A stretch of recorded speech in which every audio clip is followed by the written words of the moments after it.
So follow the bouncing stock. Why are we up again on Tesla? We'll cover that. Don't forget that batteries are the foundation under everything at Tesla. We'll cover that. Miami might be part of the reason for the big move by Tesla today.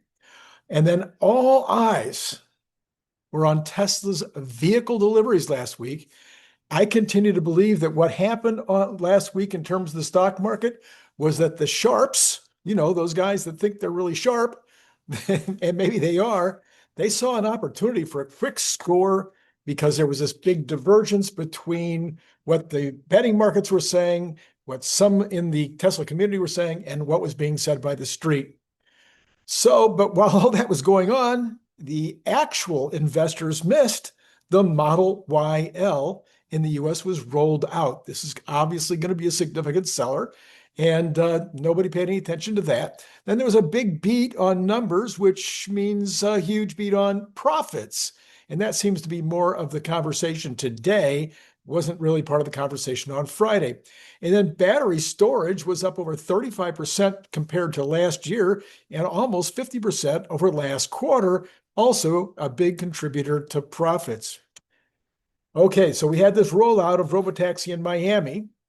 It's less about the few additional cars on the road and adding a new city, this time outside the state of Texas. All that's important, but it's more about the rollout not including a supervising driver or rider from day one. I think this is important.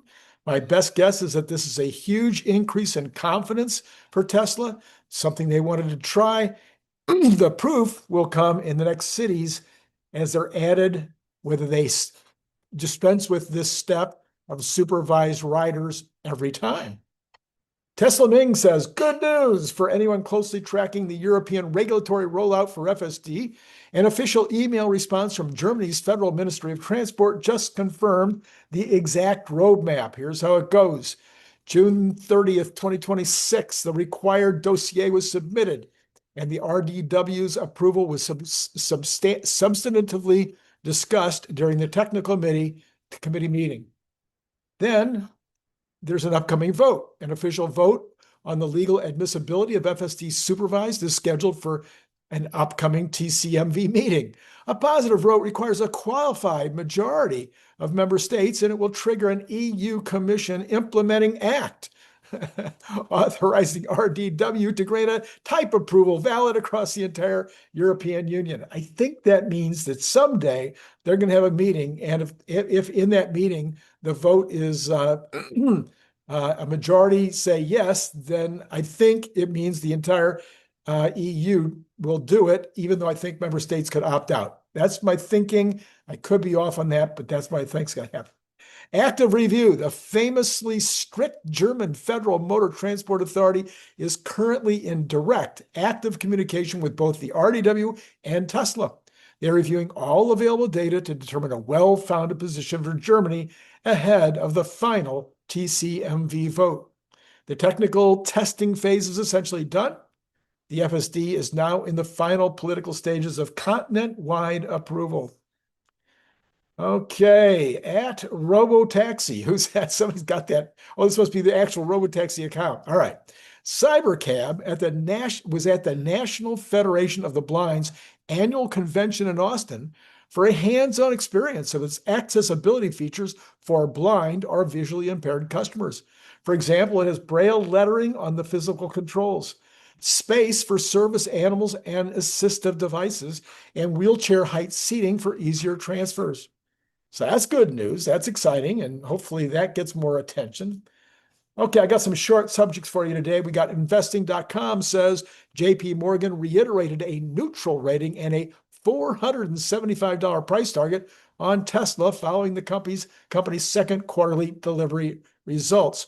Baird reiterated an outperform rating and 522 price target on Tesla following the second quarter's reports.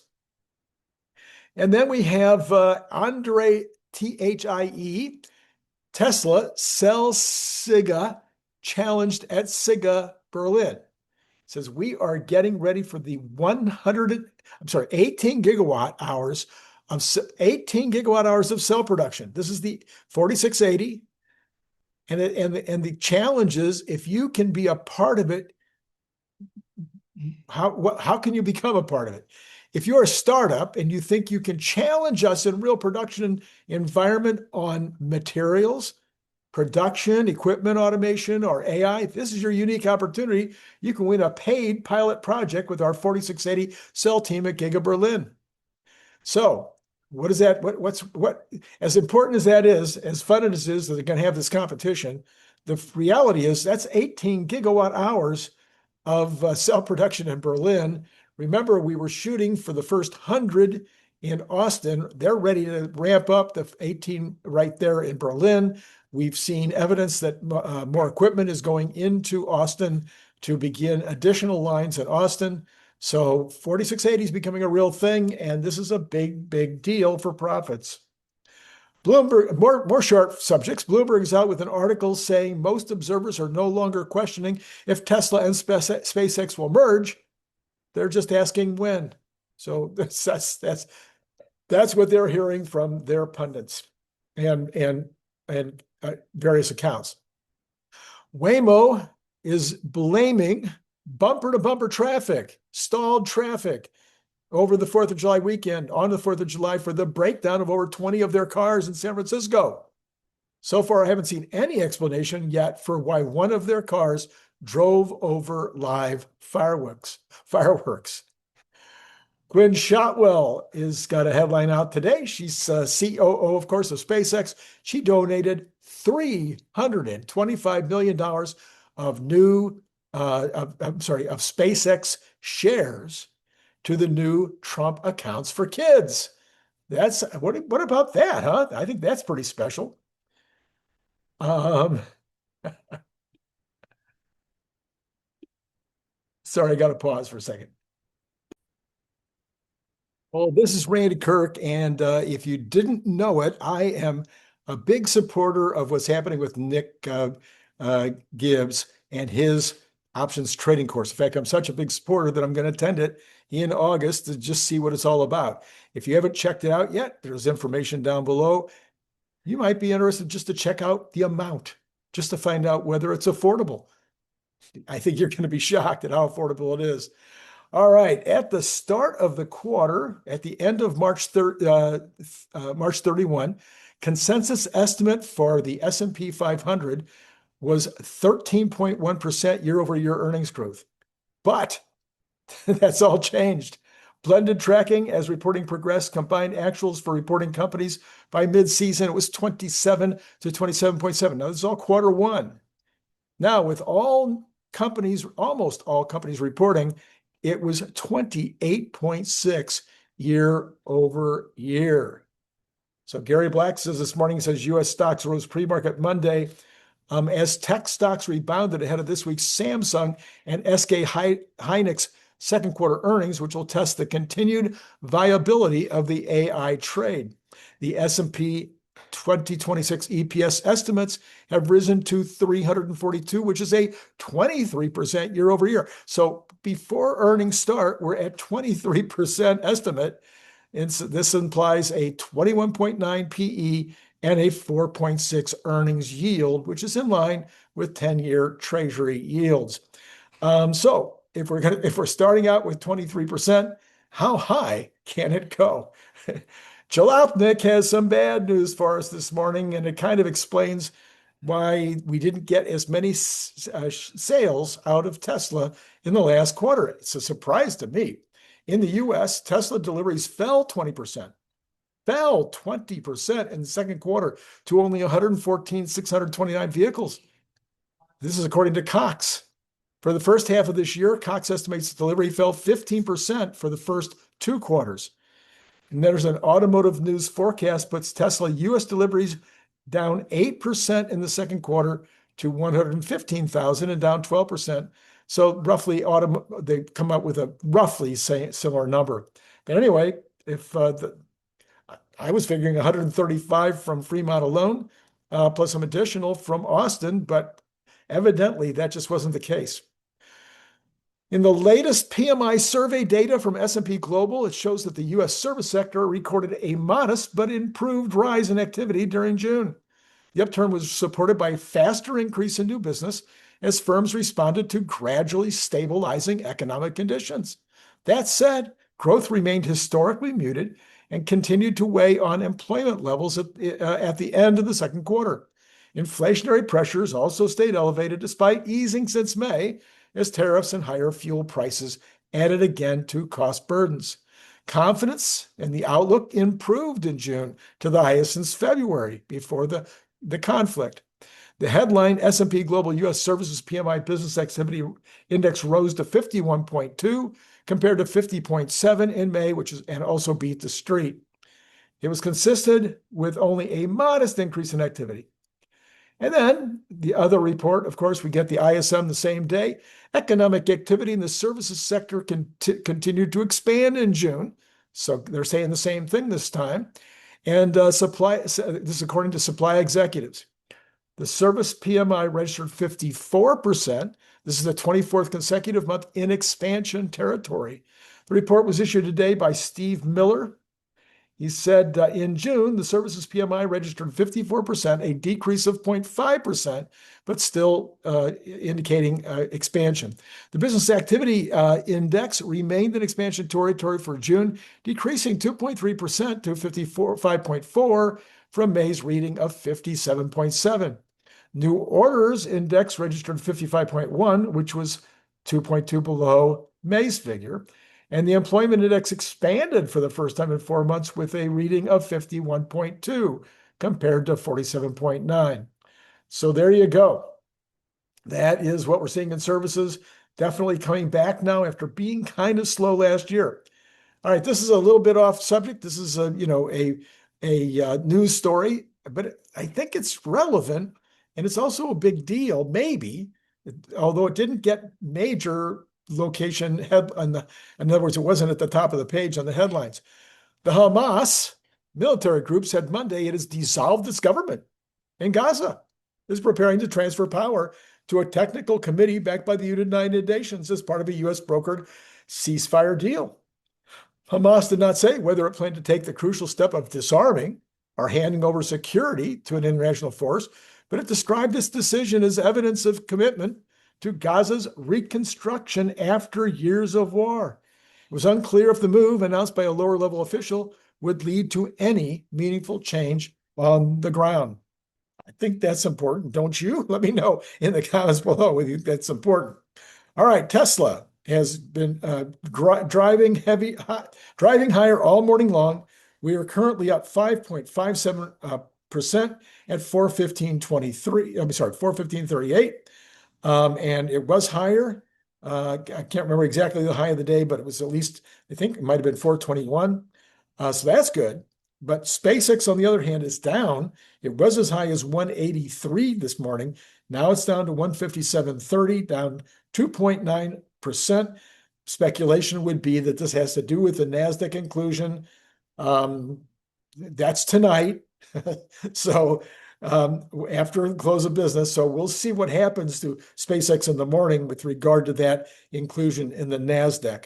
Also, what happens to the NASDAQ, because right now the NASDAQ's up 1.07%, along with the S&P being up 0.71 and the Dow up 0.07.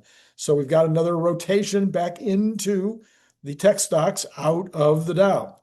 The rotation has been wickedly unpredictable. Overall, I think we've seen rotation, definitely, from tech into the more traditional stocks. NVIDIA's up, Apple's up nicely, Google's up, but Microsoft's the only one that's down out of the Magnificent Seven. It's down 1.37. They announced layoffs today of 24,000? No, that's wrong. 2,400? Anyway, I'm sorry. But they announced layoffs today. So that's why it's down right now. Although sometimes when you announce layoffs, it goes up. But it had to do with some gaming products that they're going to unload or stop working with. Okay, and then we got the VIX at 1592, very, very pro-growth. And we've got ARK up 2.66 for the ARK K this morning. All right. Let's go ahead over to the bonds. Where we go here? I'm sorry, here we go. Something distracted me. We have got bonds sitting at, they were up earlier just a little tiny bit. The computer is, there we go. Now we're getting some here. All right, bonds. Okay, basically zero. It's up 0.002 and at 44.81, way too high. We've got oil down 18 cents to 68.51, and Brent is still sitting above 70 at 71.95. That is down 0.24%. Natural gas up 1.25 to 324, pretty much in the same range, a little bit to the higher end of its recent range. We've got gold up 46 to 41.71, but silver up even more, up 2.14% to 62.37. So the precious metals are back moving higher. Copper up 1.29 to 6.24, roughly in the range that it's been in, between that, like something under $6 to the 6.50. So right in the middle of that range. We got the dollar edging up. And we've got Bitcoin edging up, also up 1.51 to 63,682. It's been up and down today. Ethereum up 0.5% to 1788. All right. Yesterday and this morning, let me talk to you about what I did and what many of you have not looked at yet. You see, over the last 2 days, 3 days, 4 days, I have had an epiphany. I have been awakened. Not woke. I've been awakened to the reality beyond what we already think. All right. You and I already probably think Tesla and SpaceX together are going to win the AI race, and they're going to be a big, big deal. They're going to be the biggest company in the world. I mean, we've said that, we said that, we said that. Okay.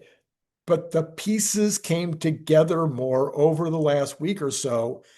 And between the 3 shows that I'm going to advise you to watch, you can get the whole picture. And I think it's important to get the whole picture. It was really exciting for me. I learned a ton. But we started with Phil Beisel on Sunday morning. Then we went to Brian Wang on Sunday afternoon. And then we went to me with a thing I did with Grok where we consolidated everything we had learned. And we put together this, just like 15 minutes.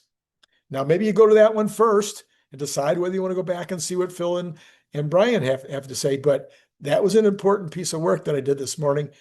People that have watched it have given it very, very good commentary. I really, really suggest you take the 15 minutes. All right. What about later today? It's going to be Brian Wang because Larry Goldberg is traveling. So we'll look forward to having a nice conversation with Brian. That's it. That's all I got for you right now. It has been great, as always, talking to you.